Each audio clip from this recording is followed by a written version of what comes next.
Alrighty guys, we are back with another video. My name is Gavin. Today we are going to be reviewing The Deadzone, which is a Stephen King novel that I have not read. Yeah, without further ado, let's get into the review. So The Deadzone stars a young Christopher Walken and ends up gets in a car crash and ends up being able to predict the future, and he ends up predicting that there will be a nuclear holocaust. So without further ado, let's get into the positive. So starting with the positives of The Deadzone, man, I got a lot. This was very surprising for me. This movie is very overlooked in my opinion. Christopher Walken is phenomenal in this film. The cast, all of them are great. All of them. I don't think there really was someone who was bad in their role. They were all great in my opinion. And they all did well and worked well for what they had. So they did work really nicely. I think that the characters overall are just great characters, and it's an interesting concept to go through, and it's very interesting and intrigues you throughout.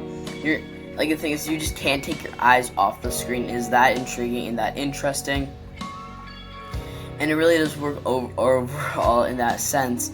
And just, of course, just that whole ending is very emotional. I'm not going to spoil what happens, but something very emotional does happen in that ending.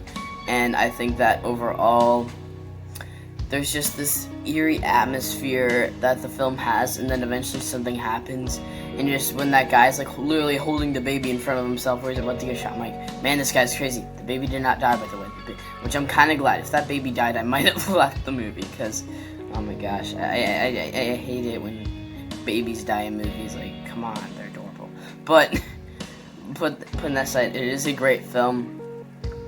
And yeah, moving on to the negative. I have very few negatives with this film. The only really one negative I have is that it felt a little slow at times in the middle, but thrillers tend to be like that, so I can't really fault it. My overall score for The Deadzone will be an A+. I really did love this film, and so far it's my favorite Stephen King movie adaptation that I've seen. So yeah, you guys, that's the video. If you're new to the channel, make sure to like and subscribe, and I'll see you guys next time. Bye.